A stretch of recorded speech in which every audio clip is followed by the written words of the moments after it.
Koalitsioonileppe teemal ka jätkame. Opositsioonilise erakonna Isamaa esimees Urmas Reinsalu sõnul on valitsusliit pakkunud meile oma koalitsioonilepete ning eelarvestrateegiatega 100 lehekülgi sõnavahtu, mis reaalsusega ei kattu. Mida arvab Isamaa esimees praegusest valitsusest, saame kohe teada, sest plaanime talle esitada 10 kas-küsimust, millele ootame otsekoheseid ja konkreetseid vastuseid. Tervist! Tervist! No ma ei hakka rohkem aega raiskama. Alustame. Kas usute, et koalitsioonilepe kubiseb valedest? Jah, selle valitsuse poliitika kubiseb valedest ja kui me mõtleme tagasi sellele 2 aastale, siis me oleme näinud ju vigu, mida on parandatud uute vigadega, tõmblemist ja see kahtlemata on tekitanud Eestis usalduskriisi. Kas Reformierakonna juhitud valitsus viib Eesti rahva vaesusesse? Reformierakonna juhitud valitsuse poliitika ei vasta Eesti ühiskonna vajadustele ja huvidele. Ning kui me vaatame seda ka koalitsioonilepet, siis ega nad ei kõnele ju oma tegudest, mida nad on teinud, täide viivad. See koalitsioonileppe paralleelselt sellega kehtestatakse sellel aastal ja järgmisel aastal. Kokku ma lugesin 26 uut maksutõusu ja koormist. Selles nad muidugi oma turundusdokumendis vaikivad. Ei automaksule! Ei automaksule! Kas lubate, et kaotate automaksu, kui saate valitsusse? Jah, see on minu lubadus ning ma olen mõelnud ka sellele, mis ajast seda teha, et kui me eeldame, et see võimalus avaneb Isamaal pärast järgmisi korralisi Riigikogu valimisi, siis ma arvan, on mõistlik seda teha, et segadust vältida 27. aasta 1. jaanuarist. Nii et minu sõnum on Eesti inimestele, et on Eesti inimeste kätes, kas see maks on ajutine või mitte. Ja kogu see puterdamine selle maksu pideva disainimise ja monteerimisega näitab, et see maks on ka sisuliselt, ideeliselt pankrotis. Kas Isamaa tegi vea, kui alustas 2022. aastal läbirääkimisi Reformierakonna ja sotsidega ning hülgas vanad partnerid? Ei, ma arvan, et see oli toonane poliitiline valik. Mingeid maksutõuse sellises perspektiivis see toonane koalitsioonilepe ei sisaldanud.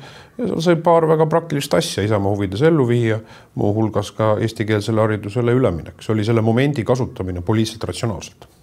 Kas Kristen Michal on kehv kohatäide peaministri toolil, et Kaja Kallas sai minna Euroopasse suuremaid karjäärialaseid eesmärke püüdma või on ta adekvaatne ja hea valitsusjuht?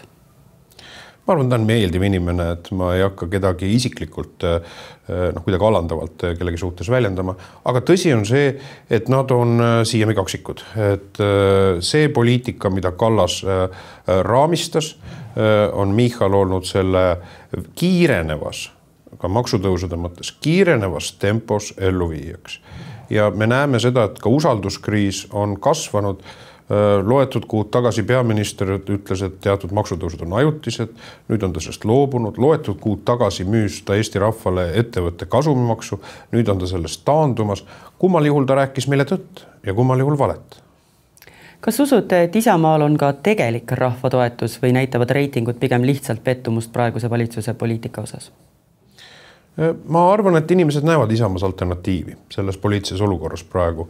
Alternatiivi, kes on võimeline pakkuma välja teistsuguse käsitluse ja alternatiivi sellele ettekujutusele otsekui oleks mõeldav, et majanduslangusest, majandusseisakust me väljume kümnete ja kümnete maksutõusudega.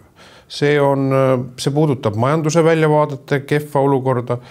Me näeme seda, et meie tööpuudus on viimase 12 aasta rekordiline ja see puudutab ka seda, et kui näiteks 1. juulil ootab ees käibemaksu tõus, siis seda näeb iga Eesti inimene oma rahakotis. Kas hoolite ka tegelikult Eesti rahva käekäigust või pürgite püünele iseenda poliitilisest edevusest?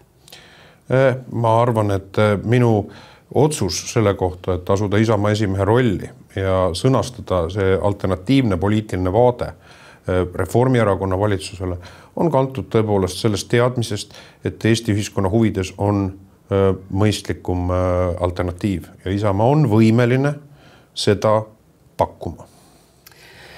Kas usute endise välisministrina, et USA presidendi Donald Trumpi abiga lõpetatakse seda Ukrainas või on see unistus juba käest libisenud?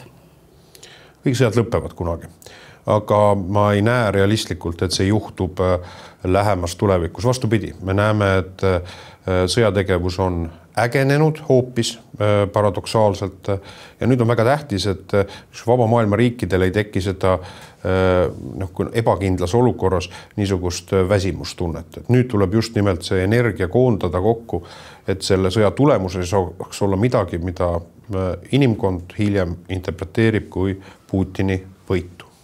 Kas valija saab erakonda vahetanud poliitikut veel usaldada või on ta sellega kaotanud oma poliitilise krediidi? Ei, ma arvan, et parteid ju muutuvad oma poliitikas. Valijad ju muudavad oma seisukohti ja see ei ole neile kuidagi etteheidetav. On väga palju heausseid Reformierakonna, Eesti 200 ja sotside valijaid, kes kindlasti on praegu kaldunud ka Isamaad toetama olukorras, kus nad tunnevad, et nad on saanud petta. Ja ega seda ei häbene ju ka Reformierakonna Eesti 200 poliitikud, kes täna kõnelevadki, jah, nad ajavadki poliitikat, mis ei vastanud inimeste ootustele, mida nende lubadustele 23. aasta kevadel. Ja ma arvan, et see on selle usalduskriisi peamine põhjus ja tegelikkuses ma olen mõelnud, et see on ühiskond, väike ühiskond, kus me vajame sisemist efektiivsust. Me vajame kogu ühise energia leidmist. Oleks muidugi kõige mõistlikum, mida ma kirjas ka pakkusin kõigile parteijuhtidele kevadel välja, Eestis viia läbi uued valimised, nii nagu Saksamaa seda tegi selle aasta veebruaris. Kas teie viimase nädala aja kõnelogis on Parvel Pruunsilla number? Ma olen ta kõik aeg-ajalt suhelnud, et selles ei ole küsimust, et ma ei oskas nüüd selle nädala kohta öelda. Aga ta on söökas Isamaa erakonna liige ja Isamaas on palju niisugusi inimesi, kes soovivad Isamaa poliitikasse panustada, see on täiesti okei.